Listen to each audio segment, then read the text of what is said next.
Canada's $19 billion fighter jet gamble could reshape its air force for decades. Will Ottawa stick with the stealth-dominant F-35 or risk everything on Sweden's Gripen? Behind the politics lies a deeper question: power, partnership, and survival in the skies. Here's why the choice Canada makes now could define its defense future forever. Ottawa is reassessing its $19 billion CAD F-35 purchase amid trade tensions and supply chain uncertainty, sparking renewed speculation over a potential pivot towards Saab's JAS-39 Gripen. Such a shift would create a mixed fleet, doubling the burden of training pipelines, simulators, spares, and maintenance infrastructure, while undermining NORAD interoperability with the United States. The F-35's vast global network guarantees parts availability, continuous upgrades, and cost efficiencies that the low-volume Gripen simply cannot replicate. While domestic assembly promises short-term political wins, long-term sustainment work inevitably migrates overseas. In the end, capability must drive Canada's decision. The F-35's stealth, data fusion, and integrated sensor suite deliver true fifth-generation dominance.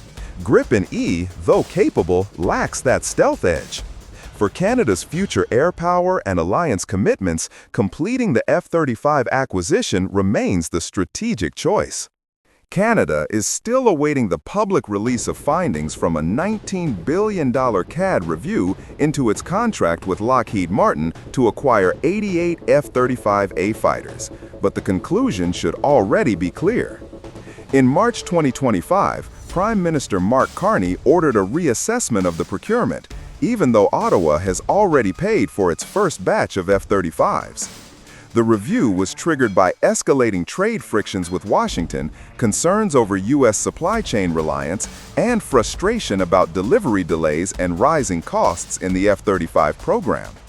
While Canada remains contractually bound to receive the first 16 American stealth jets, the fate of the remaining 72 hangs in the balance, with growing speculation that Ottawa could pivot towards Sweden's Saab JS-39 Gripen instead. Originally expected by the end of summer, the government's findings have yet to be made public. In the meantime, reports suggest a potential mixed fleet strategy pairing F-35s with Gripens, a move that could complicate training, logistics, and alliance interoperability. For Canada, the stakes go far beyond procurement politics. Choosing the right fighter isn't just about cost. It's about capability, long-term sustainability, and ensuring seamless integration within NORAD and NATO operations. On all those fronts, the Gripen is a gamble Canada cannot afford. Canada's Air Force has already warned that operating a mixed fleet of F-35s and Gripens would create severe operational, logistical, and financial challenges.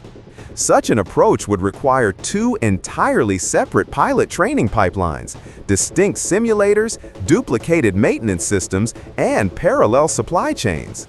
Even though major F-35 maintenance occurs in the United States, Ottawa would still need to sustain double inventories of spare parts and support equipment. Compounding the issue, the Royal Canadian Air Force is already struggling with personnel shortages during its transition to the F-35. Adding another aircraft type would stretch manpower and resources far beyond current capacity. Interoperability with the U.S. Air Force and NORAD presents another critical concern. Because both nations share integrated air defense architectures, introducing a non-U.S. platform could disrupt command networks, complicate mission coordination, and weaken joint response capabilities. Beyond the technical risks lies a diplomatic one. Opting for a split fleet could strain defense relations with Washington, precisely when strategic unity matters most. The F-35 is among the most widely produced and adopted fifth-generation fighters in the world. By 2025, more than 990 aircraft had rolled off the production line, serving an expanding network of allied and partner nations. Australia, Belgium, and the Czech Republic already operate their fleets, while Germany, Greece, Italy, Israel, Japan, South Korea, Switzerland, and Norway have all either received or ordered their own variants.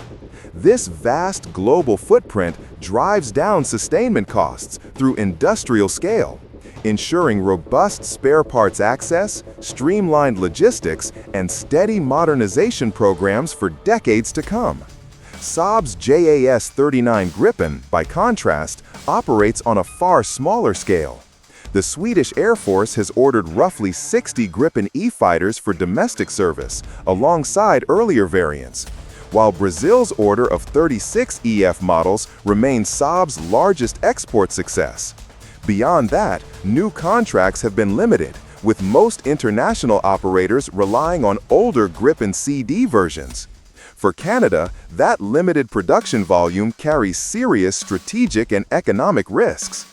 A small user base means thinner supply chains, fewer global upgrades, and weaker economies of scale, all factors that drive up long-term operating costs. It also raises the specter of early obsolescence.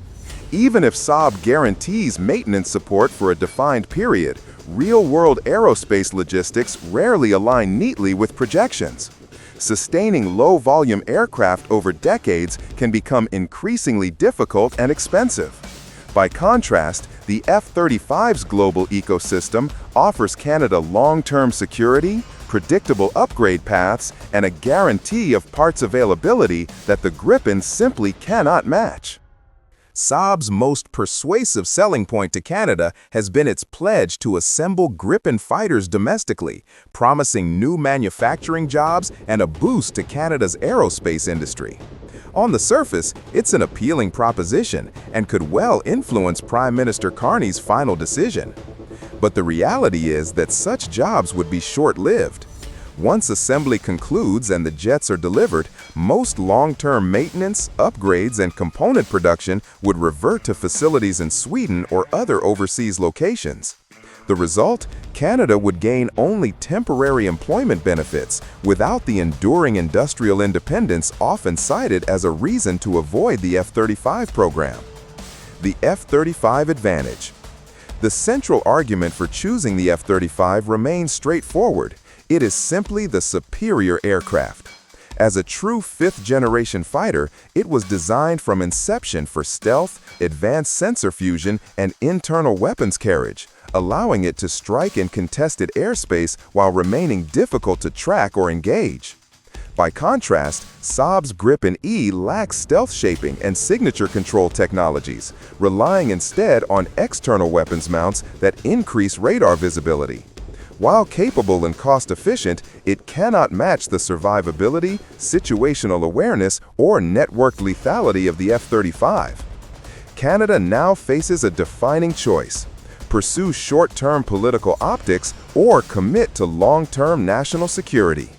Anything less than full commitment to the F-35 would signal a preference for the former and a retreat from Canada's role as a frontline partner in allied air power. In the end, defense decisions should be grounded in capability, not convenience. Canada's future air power and its role within NORAD depends on maintaining technological edge and allied interoperability. The F-35 delivers that advantage today and for decades to come. Stay informed, stay airborne.